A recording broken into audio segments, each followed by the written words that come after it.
Sa inyong lahat dyan mga idol, mga kababayan. So umaga tayo para pagsisimula ng trabaho natin dito. So nauna sa inyong lahat, magpasalamat tayo sa inyong lahat dahil palagi kayong sumusuporta po sa Bitoy Daily Mix Vlog. Thank you sa inyong lahat mga kababayan, mga idol, dahil sa patuloy ninyong pagmamahal po sa akin, sa inyong lahat dyan. Magandang umaga and thank you palagi sa inyong patuloy na kabaitan sa akin. So pasensya na po kayo kung minsan nakikita nyo sa video ko na parang masyadong seryoso, para bang nagagalit sa trabaho, pero hindi yan, natural yun sa akin.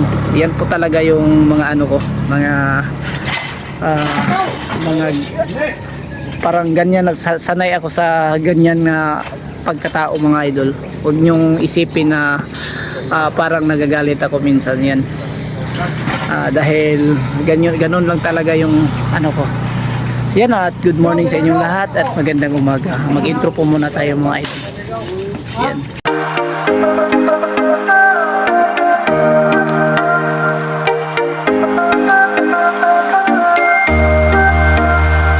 Yan, so to be continue tayo. Umagang-umaga tayo nagsimula po dito, no? Ito po yung naganap kahapon. So ito po ay nakapaglagay na kami ng kabilya para sa magiging biga natin. This so kapag patuloy namin para makabit natin itong mga kabilya. Itong trabaho ito mga idol, mga kababayan, ay hindi po madali itong trabaho nito sa pag kakabit ng mga kabilya kasi maraming kabilya po ang kailangan ditong gagawin.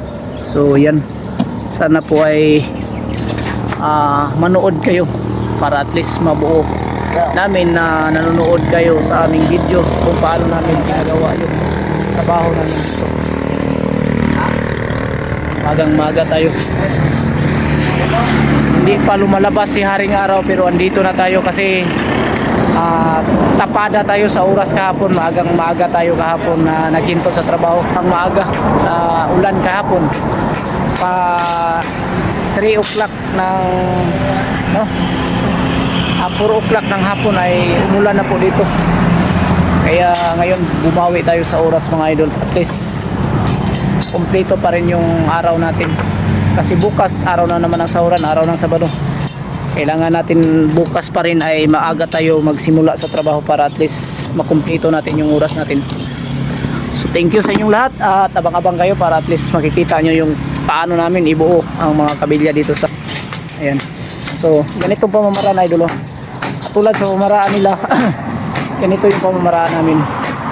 Nang una, 2 bakal yung ilalagay natin dito sa taas at may lagayan tayong sabitan sa kabila rin nakalibil at doon din sa kabila mayroon. At least paglagay natin dito ay naka ano lang siya, nakasabit lang siya mga idol. Madali na lang siyang ipasok dito yung kabilya natin na 16 din dito sa gilid. Ayan. At sa bandang dulo mga idol ay dapat nating hulugan, yan o, para maging align. Gamit tayo ng hulog.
lagyan natin ng mga kabilya dito. Bali, ito na lang pong ano, 4 na biga na lang po ang natira. So yung banda dito natin mga idol, ayun, ayan, wala pa talaga siyang ano, wala pang laman na bakal, pang laman na kabilya pa itong pangalawa. Ayan, pangalawa, pati yung sa dulo, yun na lang. Tapos yung dito paikot sa kabila, kita natin init ito. Ito yung pamamaraan namin. So ganyan mga idol, mas madali lang. Yan, tapos lagyan na natin dito sa gitna. Yan, papasok natin yung isang 12 mm, 16 mm dito. Bali dito sa gilid ilagay. Tapos pigitan.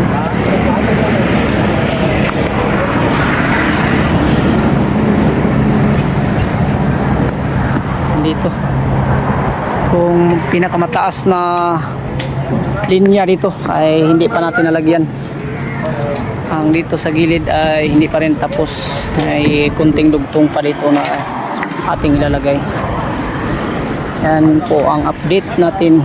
O bali, kanya-kanya po kami dito na paggawa. Bali, 2 grupo kami dito at yung iba naman sa kalibila, you know. Nagawa niya. So baka kukulangin po yung ating kaya yung nayupi ko ay siguro dadagdagan ko na yan para at least tuloy-tuloy po yung trabaho. Baka mamayang hapon ay may matira nito, kakaunti na lang talaga. So bali po yung dugtong dito mga idol, papakita natin yung paano namin dinugtong yung kabilya para at least magkaroon kayo ng idea. So niyuyupoy lang namin to sa ilalim, ganitong mga paraan. So ganito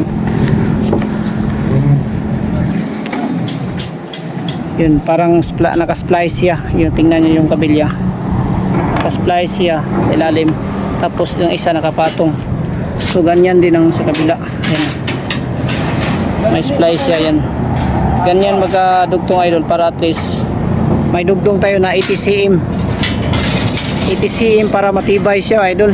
Yan, so ganito sa ilalim. So kabaliktaran naman sa ilalim paglalagay. So ganyan, nasa splice niya nasa ilalim, tapos yuyupi siya papuntang ibabaw.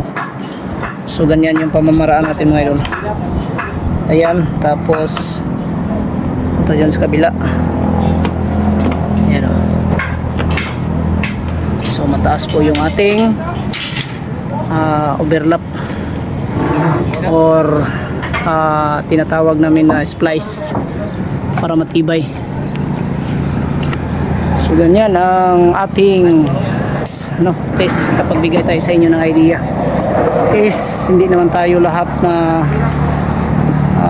makapagtrabaho kung saan, pero ako gusto ko matuto yung mga viewers ko, at least kahit sa ganyang pamamaraan lang po mga idol ay magkakatulong din po tayo. Hindi po sayang po yung pinanood nyo yung ninyong video po sa Bitoy Dilamix Vlog, kasi po nagbibigay tayo ng aral dito patungkol sa buhay construction at pati na rin sa pamamaraan kung paano natin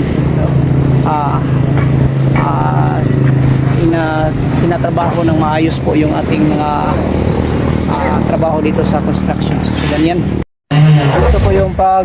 Ganito po yung paggawa namin ng splice para sa 16 mm panglugtong natin. So ito, para at least magkaroon kayo ng idea. Splice. Tampak.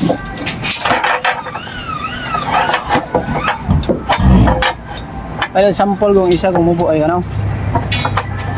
Goy, wala man gitarong ni maipit ang viewers ani.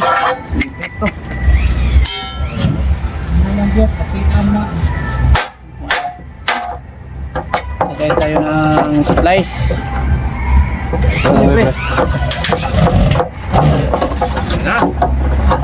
At sila ay nahihirapan. Ayan, lumabas na po yung katotohanan. Hop, yeah. Para pagdugtong natin madali lang ipatong tong isa para sa ilira na taas. So ganyan mga idol, lagay natin. Magpantay siya. So yan ang yung pantay niya mga idol, para pagdating dito siya nakapantay siya. Dito papunta dito, pantay na siya. Is yung idea, kahit dugtong kayo ng mataas papunta doon, okay na siya kasi naka-splice na po. So update muna tayo mga idol kasi bandang hapon na naman. So dito po ako kasi kinulang po yung mga stirrup natin na maliliit dito. Maliliit na stirrup para po to sa overlap. Yan, pinampas po yung UP. So yan. At tayo'y mag-update dito sa taas para at least kapag bigay tayo ng idea sa ating mga mahal na viewers. Ayan. So ito mga bakal, kung nakikita nyo mga idol, yan. Yan. May ano siya, parang may naka skwala ng punti. So bali yan ang gagawin nating extra bar. Kasi yung haba ng ating beam, yung haba niya is nakasentro siya sa 5 meters. So kailangan talaga siya may extra bar kasi kung wala ay baka bumigay po yung ating biga. So ganyan tayo, kailangan maglagay tayo ng akyatin muna tayo. Ito po yung magforma dito pero may nakalabas pa na bakal. So preparasyon yan mga idol kung may dudugtong yung busing natin dito na biga or ganyan. So, ito po yung papakita natin mga idol na extra bar. Yan. Extra bar natin dito siya sa gitna, kita nyo yan yan po yung extra bar.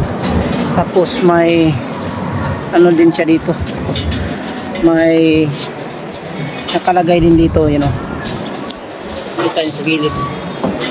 Yan po yung magiging extra bar natin para at least matibay. Ito po yung nagdadala ng tibay mga idol. Sa taas, tapos balik naman dito sa baba. Wala pa natalian kulang pa ng tali. Wala pa natalian. Ito talian na yan. Ayan na tayo. Tawag dito sa amin mga idol is steel hook. Ito po yung tinatawag namin na steel hook. Yan po yung steel hook namin. Dami na pong nito. Dami na pong natapos na bahay or building. Ayan, so ayan, pinalagyan natin ng mga extra bar at least matibay yung ating biga. Ganyan. Kasi hindi na yan bumigay. Kasi sobrang lapad. At dyan naman sa kabila, kahit wala na dyan kasi maiksi lang yan dyan, walang problema dyan. Dito lang kasi yung part na to at sa kabila, yan sa kabila papuntang harap, kailangan po natin lagyan yan. So thank you at sana po ay nakapagbigay sa inyo mga idol. Extra bars katawag natin, extra na kabilya para po dito sa ating biga. So ganyan kahit may mga engineer o wala, kasi sa atin lang kailangan talaga nating ibayan ating paggagawa yung hindi magsisisi yung ating busik. Ayan. Sa mga engineer kasi mga idol, mga engineer kasi gumagamit din sila nitong mga ganito. So yan po ay natutunan ko rin sa kanila, sa mga engineer na ganitong pagkagawa na extra bar. Mga architect na noong una, kasi dati akong naging isang foreman din sa mga kumpanya, kaya nakuha ko rin yung mga idea doon kung saan ang tamang paglalagay dito sa mga extra bar. At yan lang po muna ang ating update sa araw na ito. So bali ito mga idol, natapos na dito sa bandang gilid na nalagyan ng mga kabilya. Makikita nyo lahat dito na lang talaga yung natitira sa gilid mga idol. Bukas nito matatapos na talaga to. Ito na lang bandang gilid dito na hindi pa nalagyan. Ito, ayan, ito na lang po yung kulang. Ito mga extra bar. Yan. Sana po ay nakapagbigay tayo ng mga idol at least hindi nasayang yung panonood nyo dito. Na kahit sa panonood nyo ay maituro nyo rin sa iba na nag-construction. Ayan. At pati na rin sa inyo kung paggawa kayo ng mga bahay nyo, at least magkaroon kayo ng idea. Pati pagdating din sa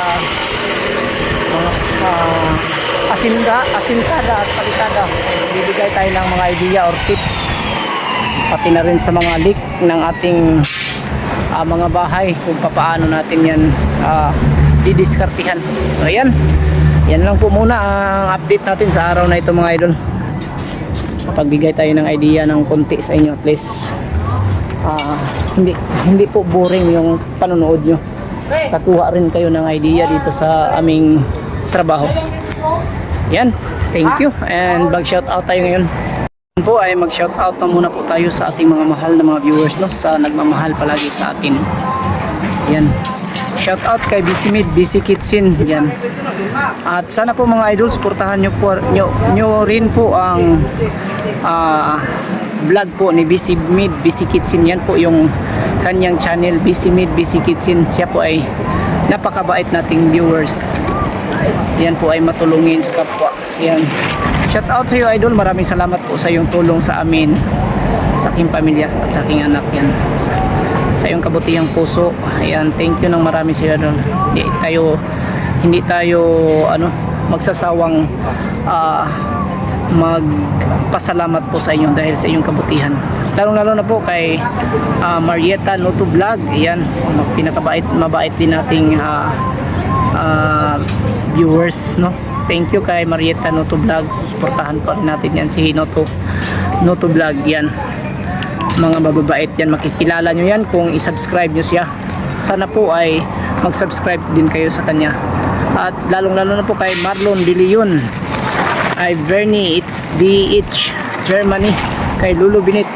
Yan, sila po yung mga mahal nating mga viewers palaging nagbibigay ng pakulay habang tayo ay nagla-live mga idol. Thank you sa inyong lahat. Shout out na rin natin ang mga palaging sumusuporta po sa Bitoy Dilimix Vlog. Alam ko po na may mga silent viewers dyan na hindi lang nagko-comment pero palaging nagsusuporta po sa atin. Ayan po yung nagpapa-shoutout po ay sa shoutout natin. Kay Trabaho Official, shoutout sa iyo idol, ingat ka palagi. Kay Melinda Puras from CDO, ayan, shout out sa iyo idol, ingat ka palagi dyan. Kay Lily Rose Coronado from Banga, South Cotabato, ayan, shout out sa iyo idol, ingat ka palagi dyan. Kay Mike Agiri from Saudi Arabia, ayan, taga Arabia, lalo na po kay Mike, ingat ka palagi dyan idol. At kay Noel Min Harris from Bingwin, ayan, taga Bilguin, ingat kayo dyan palagi, lalo na kay Noel Min Harris. Yan, shout out sa iyo idol at ingat ka palagi dyan. Ingatan nyo ang inyong katawan palagi, no, sa araw-araw na ginagawa. Ayan, kay Lisel Ginobana from Lucena City, ayan, shout out sa iyo Lucel, taga Lucena City, ingat ka palagi dyan. And thank you sa palaging pagsuporta sa Bitoy Dilimix Vlog. At lalo na po kay Badjon Bilyabito from Matanao, Davao City, thank you po sa panonood palagi idol. At kay Imi Talyo from Bacoor, Vancouver pala, kay Imi Talyo from Vancouver, shout out sa iyo idol, ingat ka palagi. Sonia Viloria, ayan si Sonia Viloria, ingat ka palagi dyan idol.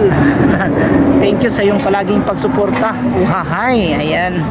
Pobreng OFW from Qatar, ayan si idol. So ingat ka palagi idol. Ingatan mo palagi yung katawan kasi marami pong mga kababayan at kapamilya mo dito sa Pilipinas na naghihintay sa iyo. Ayan. So laging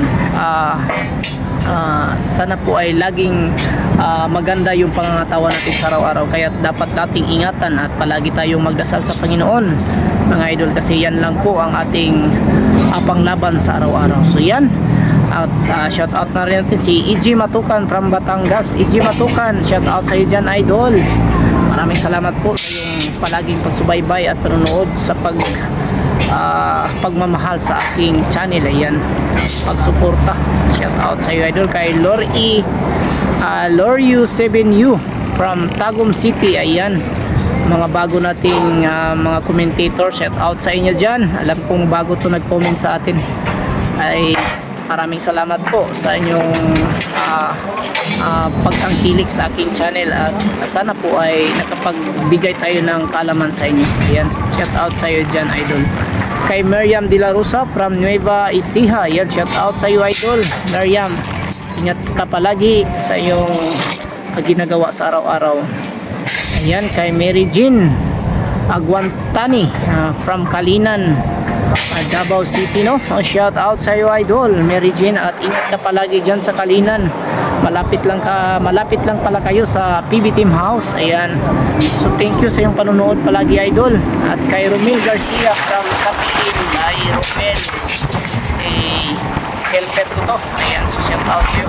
At kay Noel Mingharis from Belguin, ayan, ulit, so walang problema. Thank you sa inyong lahat sa palaging pagsuporta po sa Itoy Dinimix Vlog, at lalong-lalo na po sa PB Team.